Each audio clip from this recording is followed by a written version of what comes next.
الرحيم سبحانك لا علم لنا إلا ما علمتنا إنك أنت العليم الحكيم. طالبانو بل نوع العلوم د قرآن جمع د قرآن دا قرآن تیو جمع د قرآن دوا معناوی لري. یوه جمع د قرآن چې دا هغه په معنا د حفظ باندې ده. د قرآن د جمع یوه معنا په معنا د حفظ باندې ده او دویمه معنا د جمع د قرآن راټولولو په معنا باندې ده. نو دوه معناوې لري. جمع په معنا د حفظ د قرآن، نو ډیرو صحابوو رضی الله عنهم قرآن یاد کړی وو. اول حافظ د قرآن محمد رسول الله صلی الله علیه وسلم او له هغه نه وروسته صحابه ول دوی حافظان د قرآن. په دې کتاب کې د لیکلي دي چې د قرآن جمع چې وه یعنی حفظ د قرآن دا الله عز وجل د مشرانو صحابو نصیب کړي و. د ابوبکر څلور واړه خلفای اربعه د دې څلور واړو حفظ د قرآن نصیب و. غیر له دنه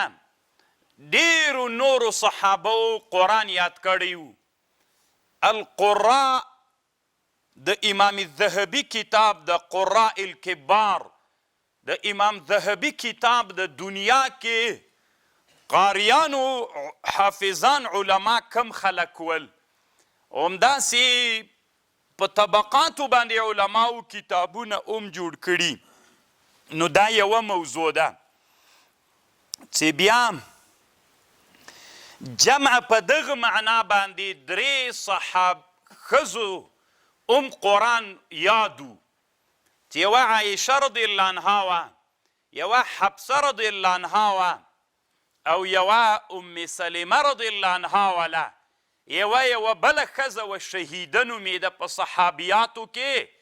ټول قرآن چې یادو د دغه درې صحابیاتو قرآن یادو.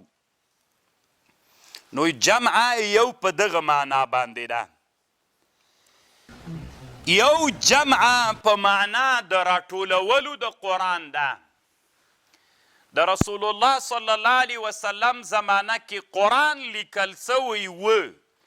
کله به چې را نازل سو کاتیبان د رسول الله صلی الله علیه وسلم ډیر کاتیبان ول. د کاتیبانو د رسول علیه السلام به قرآن لیکه. چا به په تیږو لیکلی و ډبرو باندې، د خرما په پوستکو د کجورو او د تمر او په قسمه اډوکو باندې قرآن لیکل سوی و. په قسمه پوستکو باندې قرآن لیکل سوی و. اما داسې کتاب په شکل نو راجمع سوی. علت دوه شیان ول. عمده علت دا و چې قرآن کې نسخ راتلله په مرور د زمانې. نو نبی علیه السلام ویلې کله چې د قرآن نزول کامل سی بیا جمع وکو او چې هغه ناسخ و منسوخ معلوم سی. خو بیا الله عز وجل رسول الله صلی الله علیه وسلم وفات که دغه کار صحابو ته پاتې سو. نو حافظان خو ما مخکې درته ویلي د قرآن ډیر حافظان ول. نفس قرآن د نبی علیه السلام زمانه کې لیکل سوی و. قرآن په زمانه د رسول الله کې لیکل سوی و. خو دا لیکل داسې نه ول چې په یو کتاب کې راجمع وي او ټول داسې نه و. بیا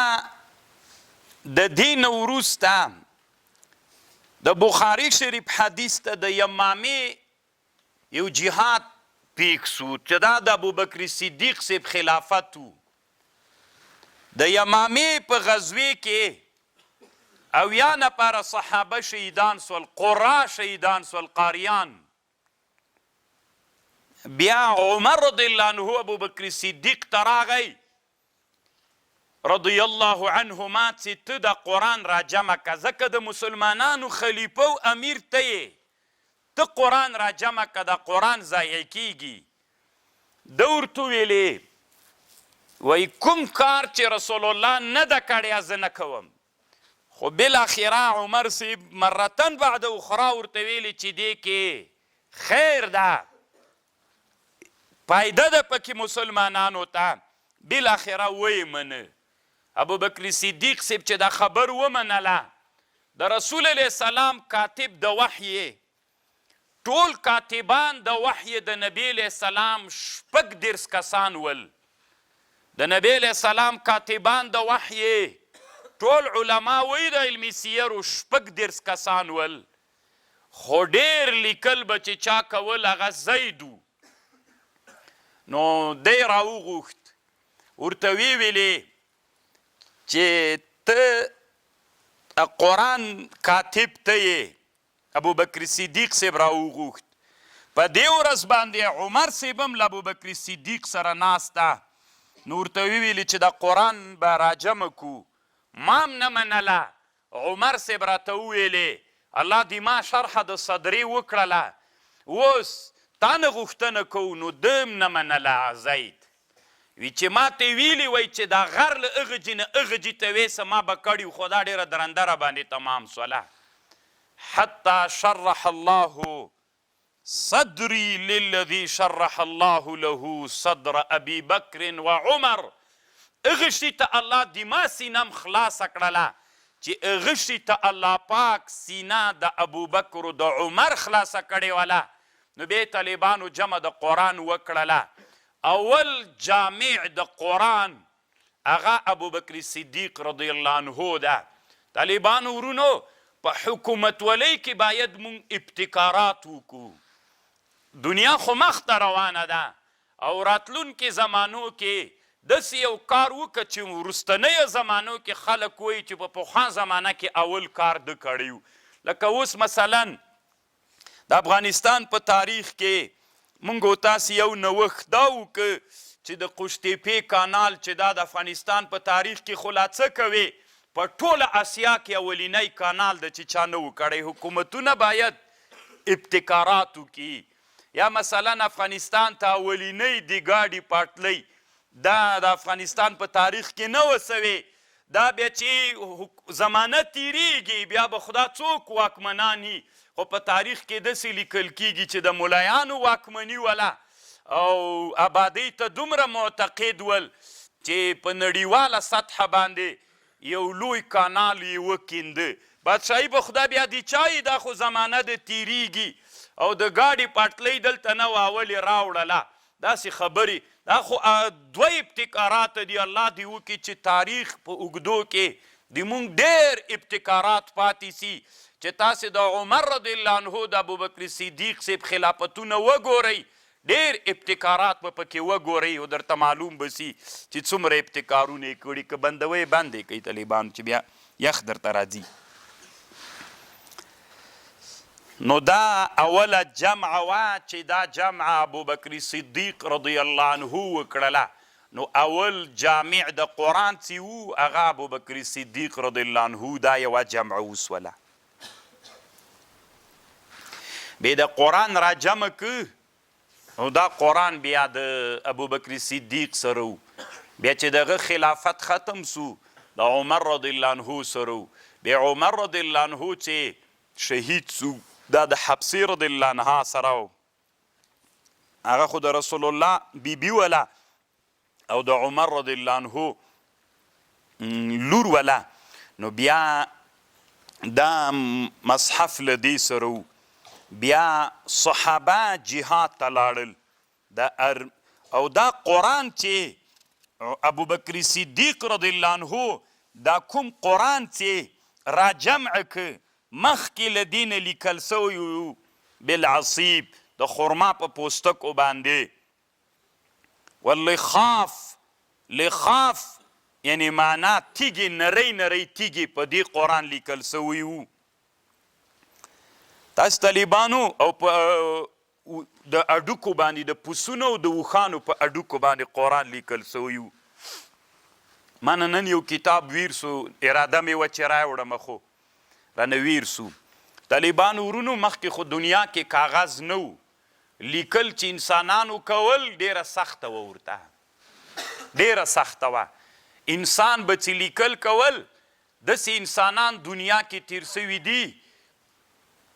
همدې محدثینو علماو سلفو کې چې امام شافعي صاحب و که امام مالک صاحب و، لیکل یې کړي ول، سفر ته تللی و، کاغذ نه و، دا ډوکې راټول کړي و، په اډوکو یې لیکل کړي ول، سمه بوجه یې له اډوکو ډکه کړې وه. دی بیا ځان سره بار راوړله کور ته. نو هغه زمانه کې کاغذ نه و، نن کاغذ و، کتابچه و، څومره اسباب برابر دي، خو د انسانانو همتونه ډېر ضعیف دي. انسانان دومره بې همته انسانان دي چې ته ورته حیرانه سې. نو بیا د قرآن ولیکه. بیا د عثمان رضی الله عنه خلافت راغی. د عثمان سے په خلافت کې مجاهدین آذربایجان و ارمینیې ته راغلل. آذربایجان نوم خو موریدلی طالبانو، ارمنستان چې دوی ورته ارمینیه وی په هغه زمانه کې. آذربایجان و ارمینیې ته صحابه راغلل. دلته دا مجاهدین د دوه ډلو نه راغلي ول، یو د شام مجاهدین ول، بل د عراق مجاهدین ول. شام کې یوه مدرسه وه او په هغه کې بله مدرسه وه. په عراق کې کوم صحابه چې شام ته تللي ول د هغوی قرائتونه بیل ول، کوم صحابه چې عراق ته تللي ول د هغوی قرائتونه بیل ول. نو دا مدرسې شاګردان او د دې مدرسې شاګردان جهاد ته راغلل. فکر تم پام وي طالبانو، جهاد و د مدرسو کار. د هغه انسانانو چې مدرسو کې به روزېدلي ول، د تابعینو د سلفو زمانه کې د دوه مدرسو طالبان دلته راغلل، آذربایجان و ارمینیې ته. دلته چې دوی کله مانځه ته به یو مخته سو، یو رقم ته قرآن به ویل، یا بل به بل رقم ته اختلاف پیدا سو. نو بیا حذیفه بن یمان رضی الله عنه د هغه ته وویلې څه ورته وایي دی عثمان رضی الله عنه ته له آذربایجان و ارمینیې نه راغی او ورته ویلې چې د صحابو یا د مجاهدینو منځ کې اختلاف ده، نو ته داسې چالو که د قرآن نه دا نور قرائتونه او دا نور حرفونه او دا نور هغه وباسه، قرآن په یو حرف باندې پرېږده، ځکه د صحابو د مسلمانانو په مابین کې اختلاف پیدا کیږي. دا اختلاف به بیا سبب د افتراقو ګرځېږي لکه د اهل کتابو په مابین کې چې و. بیا الله عز وجل عثمان رضی الله عنه دا خبر ومنله. عثمان رضی الله عنه څو صحابه را جمع کړل، بیا د قرآن چې و د حفصې رضی الله عنها سره و، له هغې نه یې وغوښته، بیا د قرآن ولیکه او دا قرآن یې نور هغې تېر نه لرې کړل. دا اوسنی کوم قرآن چې د دې ته مصحف عثماني وایي، د دې جامع چې و حضرت عثمان رضی الله عنه و. نو عثمان رضی الله عنه هم جامع د قرآن ده. او هغه نورو بل مصحف یې څه که، یا قرآن چې نورو شیانو کې لیکلی هغه یې څه که. بیا په دې مستقل بحث درته وکم. علما وی بعضې ویې سوځاو، بعضې علما وی منځه بیا یې وسوځاو. پخوا زمانه کې خو داسې وو دا خطونه ډېر رنګ چې و ډېر هغه نه و، کلک نه ول، منځل کېده او په پوستکو باندې به مثلا لیکل کېده، نو هغه به یې ومینځه، رنګ به یې ومینځه ترنه، پس له هغه نه یې کاغذونه وسوځول. خو بنا بر هر تقدیر دا بیا وروسته د آدابو د قرآن کې چې کم بحث راځي هلته زه بحث درته کوم چې قرآن زوړ سي، موږ باید څه ورسره وکړو. نو د دواړو جمعو په مابین کې څه فرق سو؟ د عثمان رضی الله عنه د جمع او د ابوبکر صدیق رضی الله عنه د جمع، د دوی دواړو د جمعو په مابین کې فرق څه شی سو طالبانو؟ ابوبکر صدیق رضی الله عنه قرآن تی راجمع که د دې په خاطر راجمع که چې قرآن ضایع نسی د دې دپاره چا راجمع که ابوبکر صدیق صاحب عثمان رضی الله عنه د دې دپاره راجمع که نور قراتونه ترنه لرې کړل چې اختلاف پکې رانسي کوم وجوه د قرائت چې پکې مختلفې دي نو هغه یې ترنه لرې کړلې نو جمع د قرآن چې وه د یوه د دې په خاطر وه چې ضیا د قرآن رانسي د ابل د دې دپاره وه چې جمع د قرآن څوک سي محفوظ سی له اختلاف نه وساتل سی نو الله عز وجل قرآن بیا راجمع که او دغه قرآن ترنه جوړ سو چې دا اوس کم قرآن ده دا د حضرت عثمان رضی الله عنه جمعه وه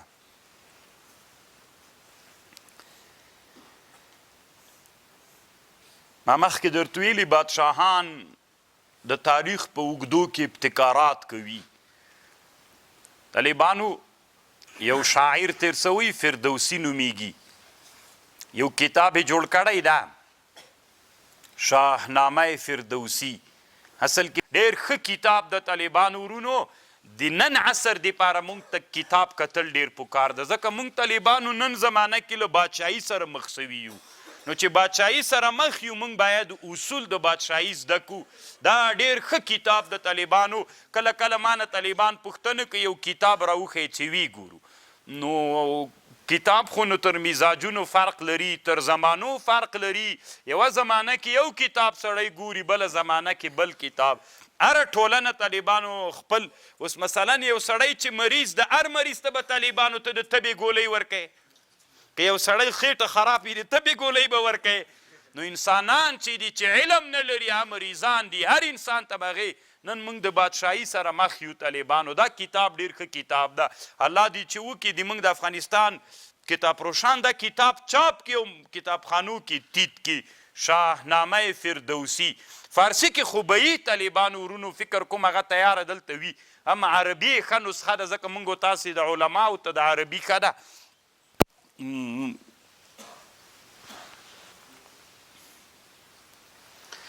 عثمان رضی الله عنه ټول څو قرآنونه ولیکل عثمان رضی الله عنه ټول قرآنونه څو دانې ولیکل نو طالبانو حضرت عثمان رضی الله عنه ټول قرآنونه یا 15 دانې ول یا 4 دانې ول یا 7 دانې ول د اسلام لوی مدرسې چې وې یوه مکه وله یو شام و یو یمن و یوه بصره وه یوه کوفه وه یوه مدینه منوره وه دا د اسلام لوی مدرسې وې کوفه و بصره دا هم طالبانو د اسلام ابتکار ده ښه کله کله بعضې ملایان وایي باچایي له هغه سره څه کار له جوړولو سره یې د بصره و کوفه د عمر سې په خلافت کې جوړ کارونه دي دا مخکې نه ول طالبانو عتبه ابن غزوان رضی الله عنه ته عمر صاحب امر کړی و د بصره ځکه په اسلام کې ډېر یادیږي که نه سرت من البصرة الی الکوفه ولې ډېر مثال راوړي طالبانو علت یې دا ده چې دا د اسلام ښارونه دي دا مسلمانانو جوړ کړي ښارونه دي د عمر صاحب په خلافت کې نوښتونه هغه کړي ول بصره کوفه شام یمن مکه مدینه او یو قرآن وی بحرین ته مو لیږل سو نو که 7 دانې قرآن لیږل سوي که 4 د لیږل سوي بیا مشهور مرکزونه او که یا 15 دانې قرآنونه ولیږل سول او دا قرآنونه بیا هلته پکې کېښودلي ول له هغه نه بیا نورو انسانانو ذاتي کاتیبانو قرآنونه لیکل او کتابت به یې ترنه کول پخوا زمانه کې خو طالبانو د چاپ ماشینونه نه ول انسانانو داسې نادر خطونه لیکل چې ته به ورته حیرانه سې کله چې بغداد د اسلامي امت دارالخلافت و نو بیا په بغداد کې خپله په بغداد کې طالبانو یو بازار و دې ته سوق الوراقین ورته ویلې سوق الوراقین نړیوال شهرت درلوده طالبانو د سوق الوراقین ته به 100 دانې کتابخانې پکې ولې د 100 کتابخانو ته به د دنیا نه لوی علما راتلل چې کتاب به یې جوړ کړو دوی ته به یې ورکاو بیا به هر چا چې کتاب غوښته دوی به لیکل یو بل ته به یې ورکاو د دنیا لوی علما به دلته ناست او د علماو علمي مباحثې به وي نن د اسلامي امت هغه حالت نشته ده یو سړی راغلی و طالبانو بغداد ته تللی و ما سره میلمه و ما ورته ویلې وی شیخ صاحب بغداد ته تللی وم وګرځېدلم ما ورته ویلې کرخ ته لاړلی وي و میل څنګه و کار وایي چې تاریخ کم بحث د کرخ کوي سړی زړوي خو هغه حالت اوس د کرخ نه و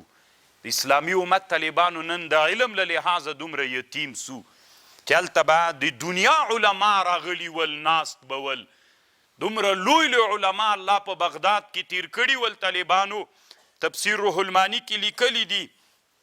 یو ورځ د المغرب نه یا د افریقا نه علماو اراده وکړه چې خلک وایي چې د بغداد ډېر ښه علما دي راځه ما ورته هم ورسو چې دا څنګه خلک ډېر صفت کوي نو کله هغه وخت کې د بازارونو نه دیوالونه چارپیر ول که نه سور البلد کله چې د بغداد د بازار ته را داخلیږي مخکې 2 دانې بقالان دي په سروی شی کې دي خرڅوي بقال خو پیژنئ که نو دا خپل منځ کې لګیا دی یو بقال بل بقال ته وایي چې اصل په استثنا کې اتصال ده که انفصال ده یو ورته وایي اتصال ده بل ورته وایي انفصال ده نو هغه ورته ویلې دا بل چې نه اصل په استثنا کې اتصال ځکه ده ځکه حضرت ایوب علیه السلام چې قسم وکړه الله هلته ورته ویلې چې خذ بیدک ضغثا نو ورته اسانه به ویلي انشاءالله نو دې نه معلومیږي چې اصل په استثنا کې نو عبدالله ابن عباس یې باندې رد وکړه د یو بقال چې عبدالله ابن عباس رضی الله عنه غلط سوی ده د علما بغداد ته نور له افریقا نه را رسېدلي بقالان مخته روان دي دی غوږ ورته نیولی نو چې وای اورېدل چې په بقالانو د بغداد کې دومره لوی علمیت پروت ته چې د عبدالله ابن عباس یې باندې په علمي میدان کې رد کوي بیرته تاسو یعنې دلته علماو سره که مخصم څه حال وي چې بقالانو کې دومره علم ده اسلامي امت طالبانو الله پاک نظر که اسلامي امت بې همته سو اسلامي امت باندې څه بلا وسوله چې الله عز وجل هغه خوندور تاریخ هغه علما چې د دنیا ټولې مسئلې به دوی حل کولې نن الله عز وجل اسلامي امت داسې علماو ته پرېښودلی ده چې طالبان جنګونو ته هڅوي په دې مسله کې چې د سره نه منله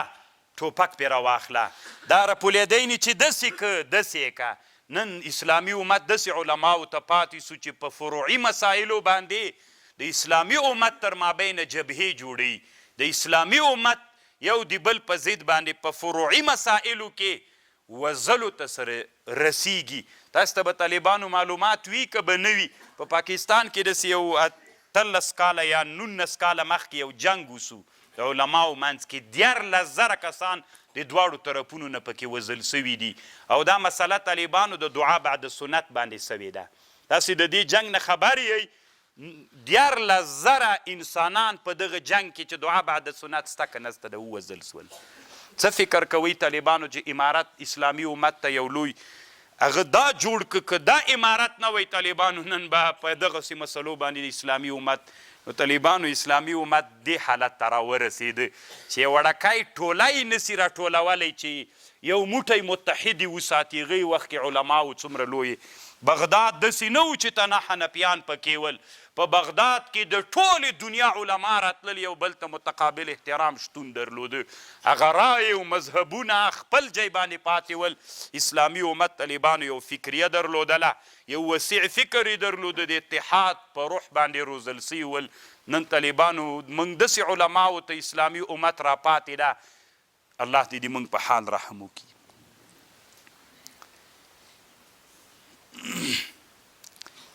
طالبانو بله مسئله دا ده چې ترتیب د ایاتونو د قرآن ترتیب د ایاتونو د قرآن دا توقیفي ده که اجتهادي طالبانو د قرآن کې د ایاتونو چې کوم ترتیب د سورت بقر چې شروع ده همداسې لاول الف لام میم ذلک تر اخره پورې دا ترتیب د آیتونو د قرآن دا اجتهادي ده که توقیفي ده؟ دې کې تقریبا د علماو اجماع د اسلامي امت چې دا توقیفي ده. او توقیفي ده، اجتهادي نه ده. دا له شارع نه همداسې راغلی ده. شارع په دې باندې امر کړی ده چې دا ترتیب د قرآن د آیتونو په مابین کې دا ترتیب دا واجب ده او دا له شارع نه راغلی. طالبانو ورونو مثلا که چا قرآن منکوس وویلې، سرچپی ویلې، مثلا اولني آیتونه مخکې ویلې، مخکینی اول ویلې، قرآن داسې را روان ده، داسې ویلې، له دې طرف نه آیتونو کې نقص کیمه. یو په سورتونو کې نقص ده طالبانو، یو په آیتونو کې نقص ده. په آیتونو کې دا ترتیب چې ده دا توقیفي و له شارع نه راغلی ده. نو چې توقیفي له شارع نه راغی نو دا ترتیب لحاظ واجب ده. دا د ترتیب لحاظ دا واجب ده. هم په کتابت د قرآن کې دا ترتیب واجب ده، هم په تلاوت و په تعلیم کې دا ترتیب واجب ده. په تلاوت و په ترتیب په تدریس و په تعلیم کې هم دا ترتیب واجب ده. خلاف طالبانو ناروا او ناجایز ده. الله دیو کې ما په خبر پوه شوي. دا یوه خبر شوله. او دا ډېرو علماو هغه علماو چې په علومو د قرآن کې کتابونه جوړ کړي په دې بحث کوي. خصوصا امام سیوطي رحمه الله چې دلته په اتقان کې کم بحث کړی ده. امام سیوطي دلته په اتقان کې دې دپاره اجماع هم نقل کړی ده او هغه نصوص او ادله هم راوړي دي چې په دې باندې دلیل ده چې دا هغه څه ده څه ورته وایي دا ترتیب د آیتونو د قرآن دا توقیف له شارع نه ده. دا د شارع علیه السلام نه همداسې نقل سوی. ډېر دلایل و احادیث راوړي دي.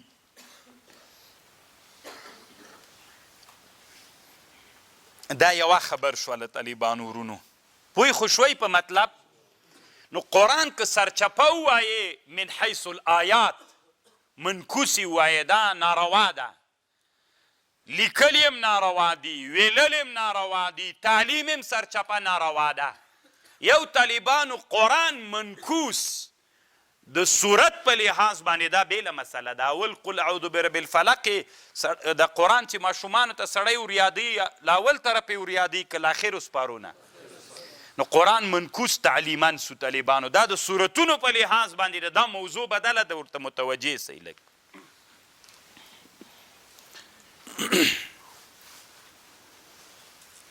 قرآن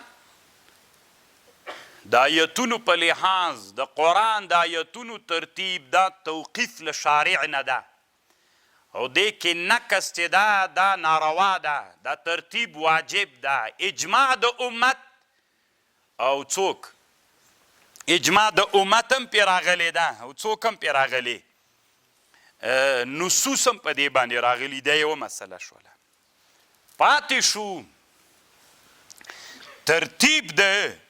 سورتونو د قرآن څنګه ده. دا د قرآن د سورتونو ترتیب توقیفي ده او که د شارع نه راغلی ده. دې کې علما دوه ډلې دي. علما په دې کې دوه ډلې علما دي. یوه ډله علما داسې وایي چې دا د آیتونو د قرآن د سورتونو د قرآن دا ترتیب څه ده دا توقیفي ده، له شارع نه راغلی. دا په اسلامي امت کې د علامه ابوبکر الانباري رحمه الله رایه ده. طالبانو انبار موږ دوه انباره په دنیا کې لرو. ښه د جغرافي علم به طالبانو زده کوئ. خیر ده د علماو مه منئ چې تاسې ته ویوي دا هسې خبرې دي. دومره ښه علم ده چې ته ورته حیرانه سې. زه چې دا عمان ته سفر باندې تللی وم نو تقریبا سحر مانځه نه روان سولو، ماښام نږدې ورسېدلو. عرب را سره ول د موټروانان موغوی یو عالم و، خپل زوی راسره لیږلی هلته چې لاړلو ماښام نو ما ورته ویلې دا پخوانی حضرموت ده نو د عربو وخندل غوندې هم طالبانو ویل دا پخوانی حضرموت ده بعلبکو حضرموت څه ده دوی ویلې وي شیخ صاحب دا پلانکی نومیږي دا ښار میل دا زه منم خو دا حضرموت ده نو ماښام مونځ وکړه کور مو نیولی و دوی مخکې نه کور نیولی وه ډوډۍ مو وخوړله کته چې راکته سو دوی یو څوک ملګری و ډاکټر و هغه ته یې زنګ مشر سړی و سپین ږیری و هغه راغی مونږ ورکته سولو نو هغه ته یې ویلي وایي دا علما دي افغانستان نه راغلي مونږ میلمانه دي دا ځای وایي څه نومیږي نو هغه پوه سو طالبانو ورته ویلي وي دا حضرموت ده ما ته یې راوکتلي وي دا څه وایي دا خو تا ول وار دلته راغلی دا څنګه حمل دا حضرموت بیا طالبانو دا علمي بحث ډېر خوند ورکړ ما ته ویلې بیرته چې راغللو کوټې ته موږ 4 کسانو 2 دوی ولو یو زه یو بل شیسې ملګری راسره و نو ما ته ویلې چې نه دا خو موږ ته هم ډېر خوند راکړه دا خو سبا ته دلته یو لوی عالم د دکتور ده په تاریخ کې دکتور ده نو هغه نه وخت اخلو میل سیده وایي وخت چې واخیست چې ورغللو ډېره ښه کتابخانه یې وه مونږ ویډیو هم نشر کړې وه چې هلته کېناستلو طالبانو د دې صاحب په تاریخ باندې بحث راته وکړ دا دکتور ډېر ښه کتابونه جوړ کړي یو کتاب مې چې مخکې درته ویلې چې راوړ مې د ده کتاب و چې زه یې څه ویلې دا حضرموت ده نو ډېر خوند کوي طالبانو علم ته شا مه ورړوئ چې علم ټول وخت په لفظ مه تېروئ طالبانو ټول عمر د لفظ غلامان مه جوړیږئ چې ټول عمر مو په لفظ کې تیر سي اخر هیڅ شی هم سي ملا وایي حج ته تللی و هندواڼې اخیستلې ستي اوس ورته درېدلی چې څه ورته ووایم نو اخر یې داسې ورته ویلي چې هذا بلا غونډ بچان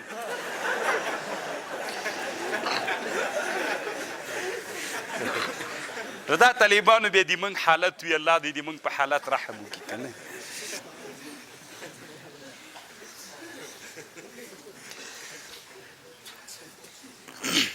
بیا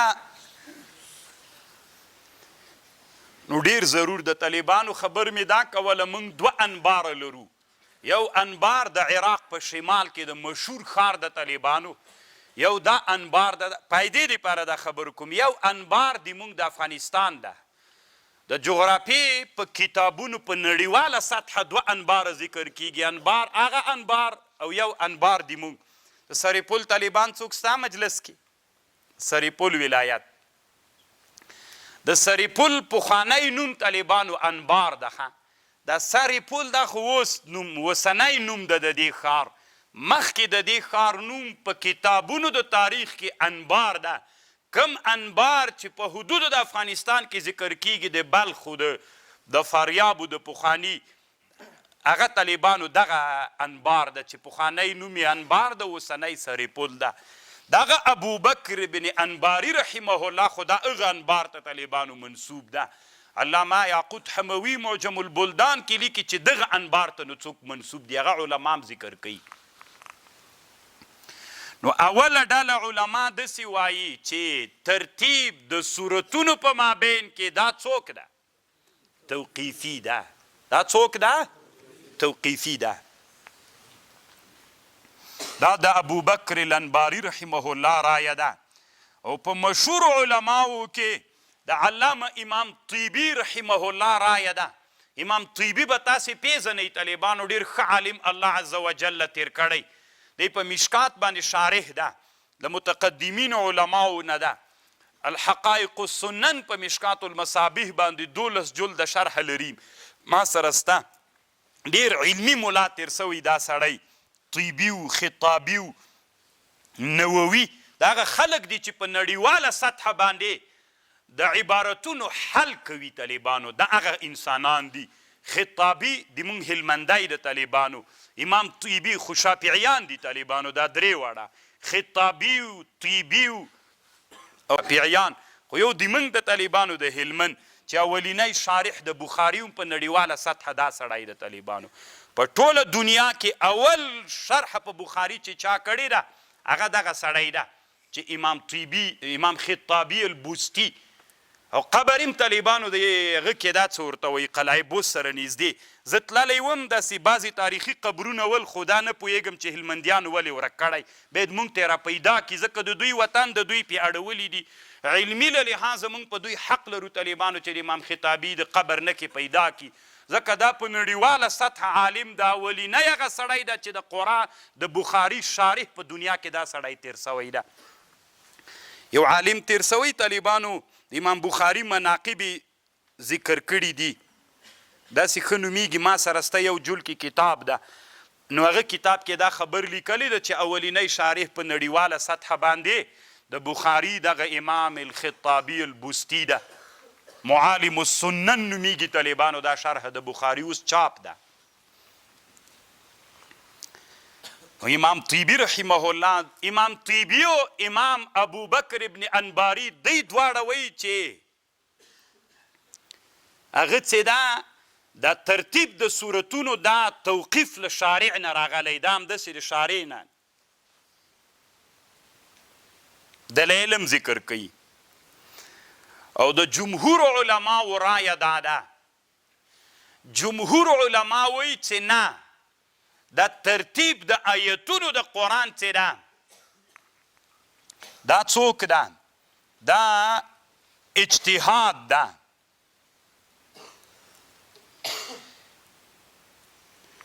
جمهور علما وایي چې دا ترتیب د سورتونو د قرآن څه ده دا په اجتهاد د صحابوو سوی ده دا توقیفي نه ده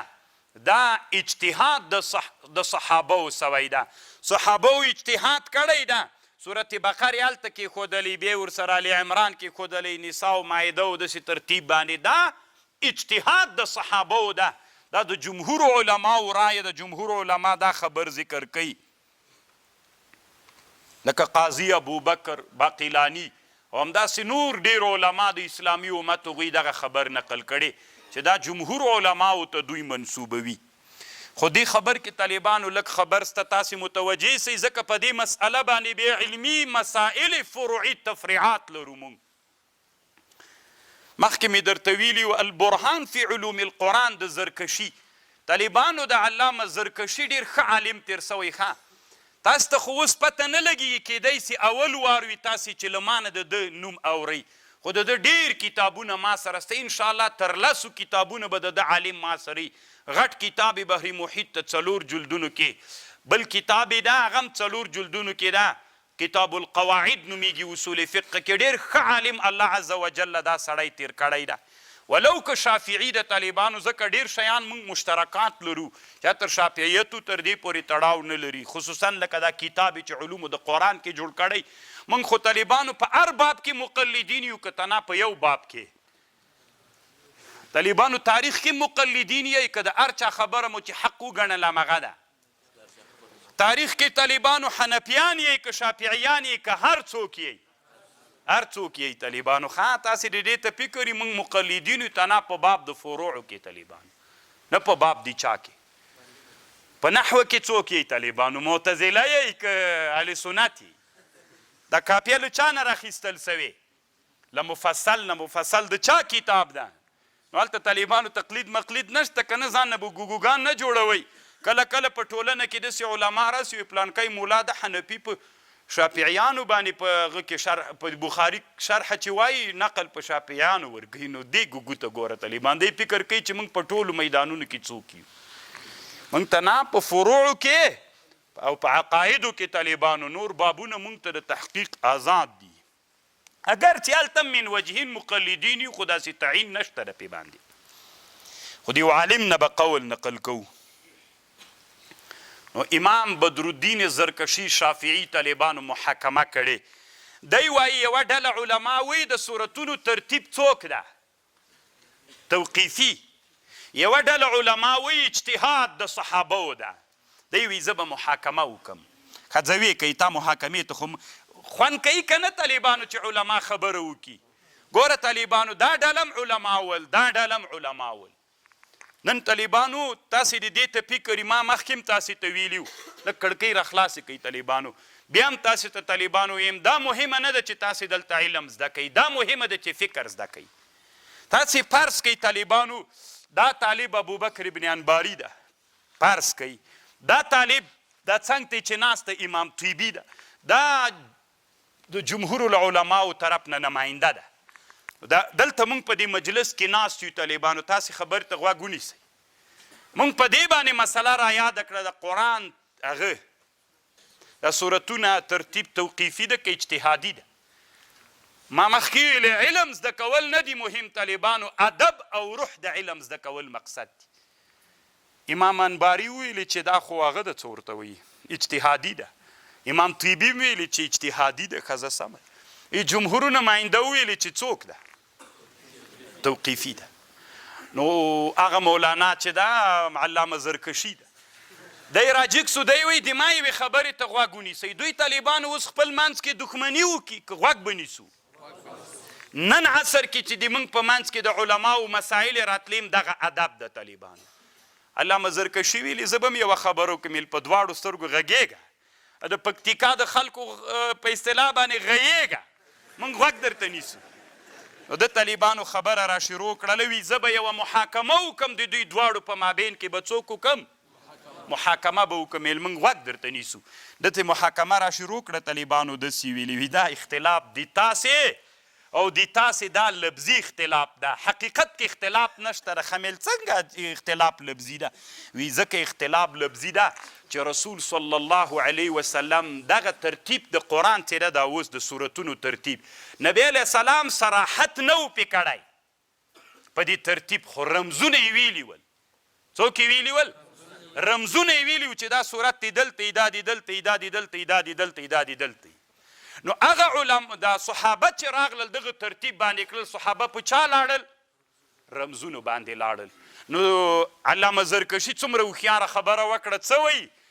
وی دغه علما چې طیبي وایي ابوبکر ابن انباري او نور علما ورسره دي، دوی وایي چې دا توقیفي ده. رښتیا وایي خو رمز نه استدلال کړی، که تصریح نسته څوک سته. او امام بدرالدین زرکشي وایي چې د جمهور علما هم بد نه وایي چې دوی وی اجتهاد ده، ځکه تصریح خو نه وه موجوده. رمز خو رمز اجتهاد کول خو اجتهاد ده که نه، تصریح نه وه موجوده چې داسې کېږي. د رمز نه استدلال کول خو دا رمز نه استدلال کول اجتهاد ده. نو زرکشي ویلي چې د دوی خبره هم صحیح ده، محاکمه اوس وکړه. څوک چې وایي چې اجتهاد ده دا هم صحیح وایي، څوک چې وایي څوک نه. طالبانو خوند دې وکړه که یې ونه کړه، خلاصه شوه خبره که پاتې ده. نه طالبانو ما مخکې هم درته ویلي، زه طالبانو ډېر کوشش دې ته کوم، ډېر کوشش دې ته کوم طالبانو چې د مونږ د علماو ټولنه برابره سي.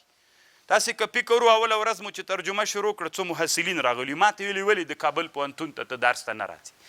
مونږ خپل ډېر ضرورت لرو. دغه په افغاني ټولنه کې طالبانو د اسلامي امت رهبران تاسې یئ. تاسې چې جوړ وئ طالبانو ټول اسلامي امت ته سره جوړیږي د افغانستان.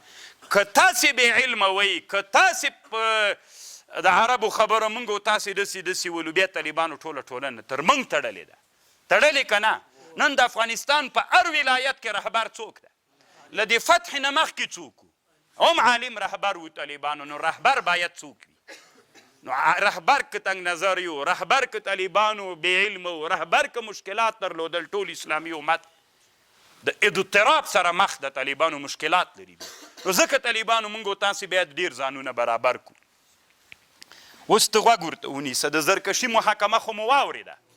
اوس که د موږ په دا اوس افغانستان کې یو مسله را پیدا سول، اختلاف سو پکې، دا مولا یوه خبره وکړه، د بله خبره وکړه.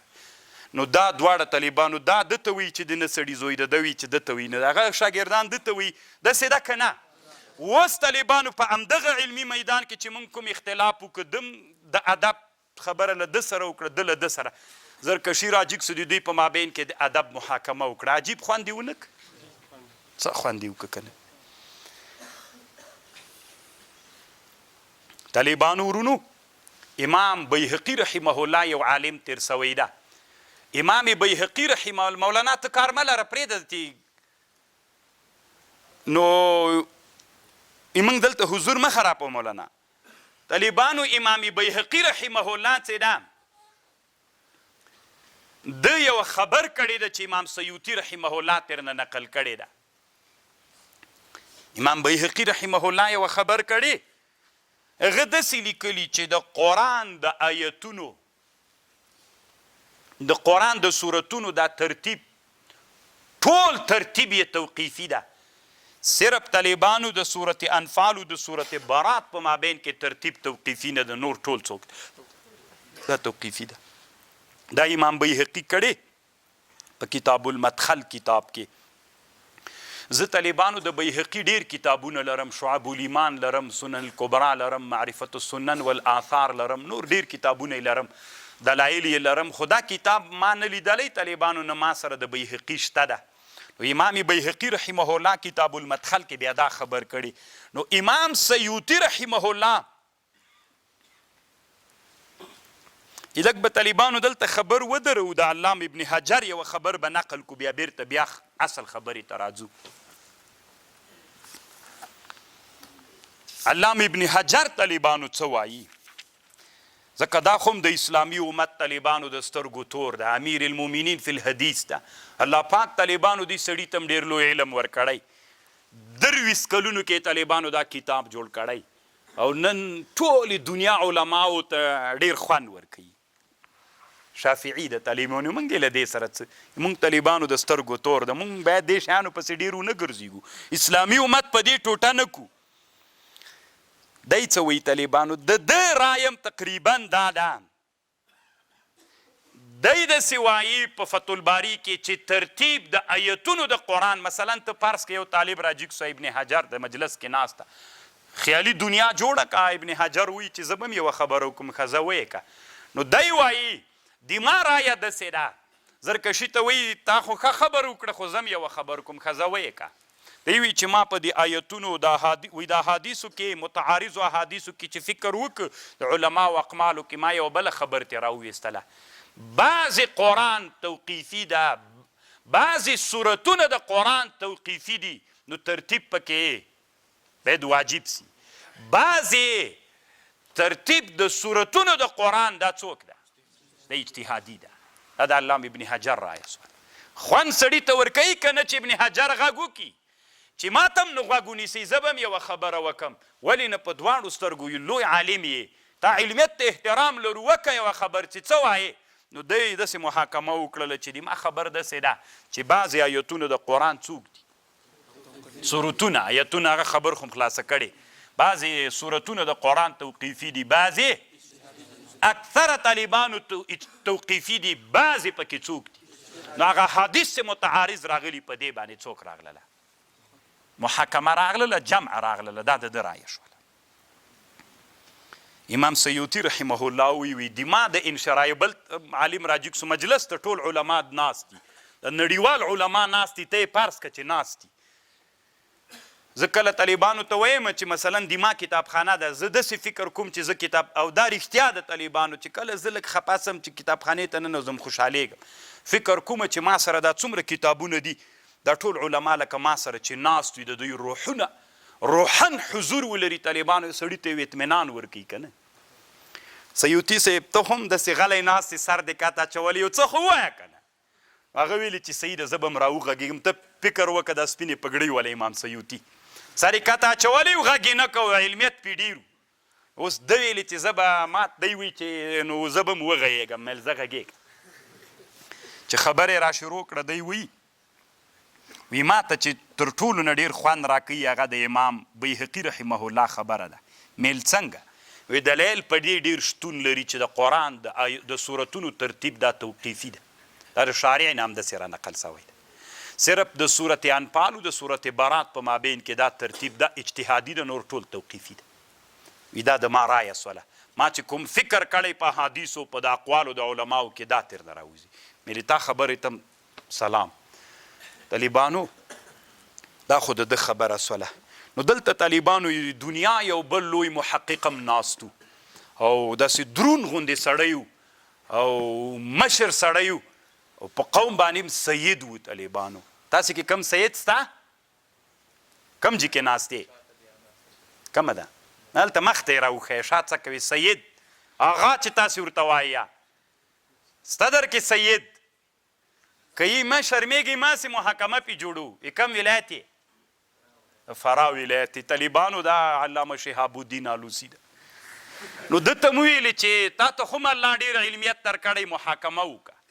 فرض که طالبانو که نه ده ویلې چې صحیح ده زه به م یوه محاکمه وکړمه نو ده د سیوطي قول نقل که پس له قول نه طالبانو دی وایي د ده عبارت ته والذي ينشرح له صدر هذا الفقير هو ما انشرحت له صدور جم غفير من أن ما بين اللوحين الآن موافق لما في لوح من القرآن. عجیبه نادره خبره د ده له خولې م راووت. طالبانو انسانانو نه رایې راوباسئ. په افغانستان کې طالبانو علما په دې ځورول کېږي رایه به نه وایي. دلته طالبانو یوه مسله وله څومره علماو نه مو رایې راوویستلې. دی څه وایي طالبانو وی ما چې ځان سره فکر کړی جمهور علماو څه ویلې تعبیر خو اوس وکړه چې نماینده یې وي جمهورو څه ویلې قرآن د ایاتونو ترتیب څوک ده توقیفي ده دا خو د جمهورو رایه وه چې څوک ده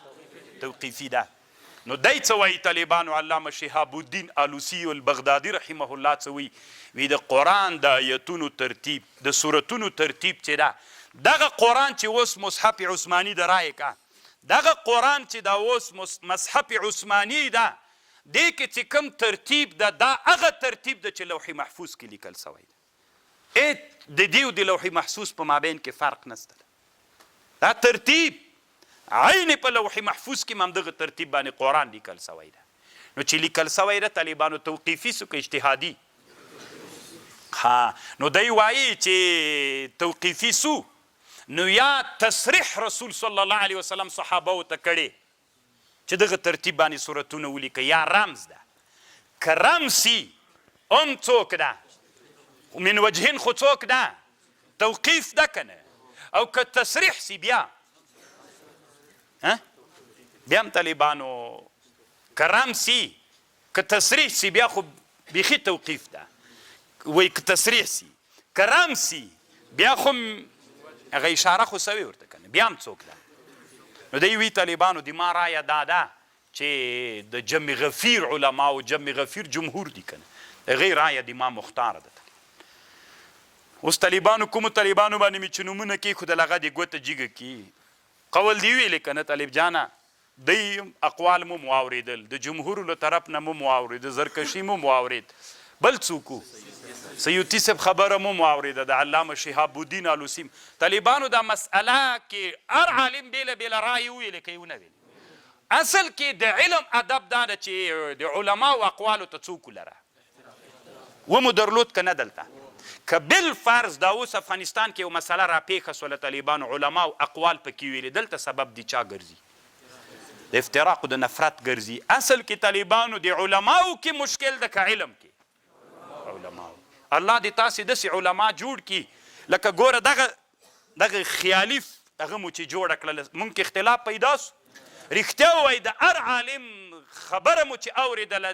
یعنې زړه کې مو یو قسم مینه وکړه نه چې څومره ښه خبره یې وکړه راځئ طالبانو نن عصر کې چې د افغانستان په سطحه د پاکستان داسې د دنیا په یو مسله پیښه سوله یو عالم یو قول وکړو طالبانو مونږ ولې بد قول یې وکړه طالبانو اخذ هم نه پې باندې کوي خو څوک خو مه کوه سپکه خو مه وایه که نه کنځا خو مه کوه رټل خو مه کوه اسلامي امت خو مه پې ټوټه کوه نو طالبانو اصل د علم روح دا ده بیا م وایم علم که زده کوي که زده یې نه کوي دا بېله مسئله ده ما د علم روح او ادب به زده کوي دا د علم روح او ادب ده د هر عالم مو ځان ځان ته خبره واورې د طالبانو د مونږ بصیرت پې باندې ډېر سو د تاغه کار کوي یو څو دقیقې یو 10 دقیقې سمه ده طالبانو ورونو دا مسله خلاصه شوه اوس بله مسئله ده په دې ډېر تمرکز نه کوم د قرآن سورتونه د قرآن آیتونه د قرآن کلمې د قرآن حرفونه د قرآن سورتونه طالبانو 114 بعضې علما وایي 114 دي چې سورت انفال او سورت دا یو په بل کې مدغمه خو صحیح څو دي خو دا خود مصحف عثماني کې داسې دي او د عبدالله ابن مسعود سي په مصحف کې 112 سورتونه ځکه معوذتین قل اعوذ برب الفلق قل اعوذ برب الناس د ویلې دی باندې بیا وروسته بحث کوو طالبانو او د ابی ابن کعب رضی الله عنه په مصحف کې هغه کې 14 سورتونه ول طالبان سورت حفد خلع چې امام سیوطي په دې مستقله رساله هم جوړه کړې ما سره سته حفد خلع د اللهم ان موږ باندې طالبانو دغه غیر مقلدین یو سوال کوي وي تاسې د علامه این څه وایي دا حدیثو کې نشته دا طالبانو ګور اصل کې قانون دی موږ د احنافو دا ده که تاسې دعا کوئ هغه دعا وکئ چې اول د قرآن سره برابر یا مأثور وي دا خپل قرآن د اللهم انا یو وخت کې قرآن و اللهم انا نستعینک ونستغفرک ونؤمن بک ونتوکل علیک دا طالبانو اصل کې د قرآن 2 سورته ول یو ته سورت حفد ویلی یو ته سورت خلع ویلی دا بیا طالبانو منسوخ سوی صحیح ده نو دا دواړم د عبدالله د ابی ابن کعب رضی الله عنه په مصحف کې دا 2 سورتونه ول 14 دا 2 هغه څو 14 سورتونه بنا بر هر تقدیر دلته امام سیوطي طالبانو دا په ډیرو سندونو راوړې ده چې د اللهم انا مخکې قرآن و په دې مستقل کتاب هم سیوطي رحمه الله جوړ کړی طالبانو او یوه مسئله دا د طالبانو صورت الم تر کیف او لإلاف قریش بعضې علما وایي چې دا لکه د ابی ابن کعب هغه کې طالبانو 14 ول یا 15 سورتونه ول 15 بیا د دې وجې نه ول چې د الاف قریش او دا ټول یو سورتو اما طالبانو سیوطي دا رد کړی دا دی وی چې نه دا قول صحیح قول نه د طالبانو ټول 14 دي بنا دا پرېږدي طالبان دا خلاص ډېره مهمه مسله دا دم نه ولې طالبانو قرآن په ټوټو تقسیم سوی د صورت ټول قرآن ولې له اول نه تر اخره یو نه ده چې په منځ کې په صورتونو تقسیم سوی نو علامه زرکشي په برهان کې لیکلي دي چې نور کتابونه آسماني کتابونه داسې نه ول هغه ټول یو دم داسې ول دا د قرآن خصوصیت ده خو سیوطي رحمه الله دا رد کړی د علامه جار الله زمخشري د تفسیر کشاف نه نقل کړی چې ما بیا تفسیر کشاف کې پیدا کړی و دلته مې لیکلی اول خدا ده چې د ابن ابي حاتم نه نقل کړی ده چې زبور چې و طالبانو 150 سورتونه یې درلودل خو دې نه معلومیږي هغې کې هم قطعي وي علت یې دا د طالبانو علامه جار الله زمخشري وایي څومره ښه خبر کوي طالب ته چې سفر کوې کله کله که نه داسې سفر په سړي ډېر غمیږي چې ټول سفر یوه قطعه وي یوه دشته وي طالبانو بیخي ختمیږي نه نومونه نه لري همداسې ځه بیخي ختمي دا سفر په سړي ډېر غمیږي او که سفر داسې په مرحلو وي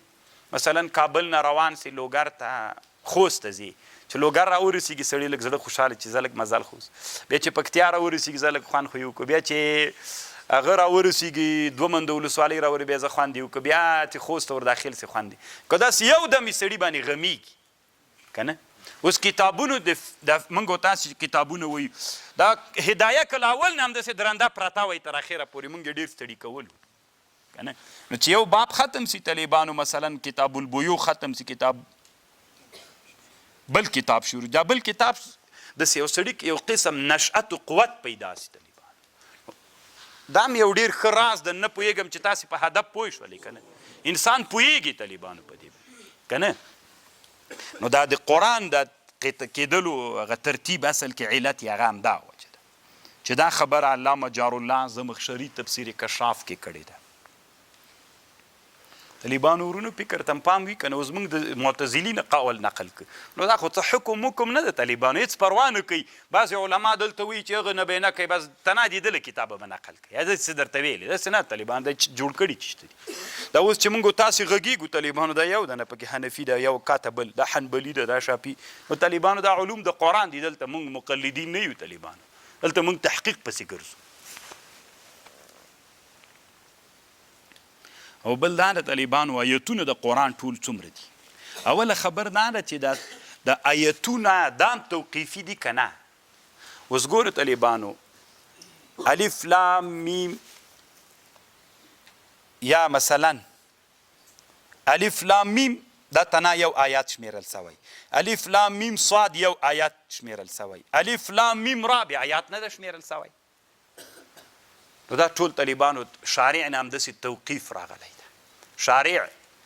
داسې کړي دي چې له دغه جي نه تر دغه جي یو آیات ده، دغه وړکی الف لام میم دا تنا یو آیات ده، الف لام را دا تنا آیات نه ده، دا شارع نه توقیف راغلی ده. خبر پوه نو آیتونه له شارع نه توقیف راغلی چې دا آیات ده، دا دغه جي نه تر دې جي دا یو آیات ده، دا بل آیات ده، دا هم داسې توقیف له شارع نه راغلی.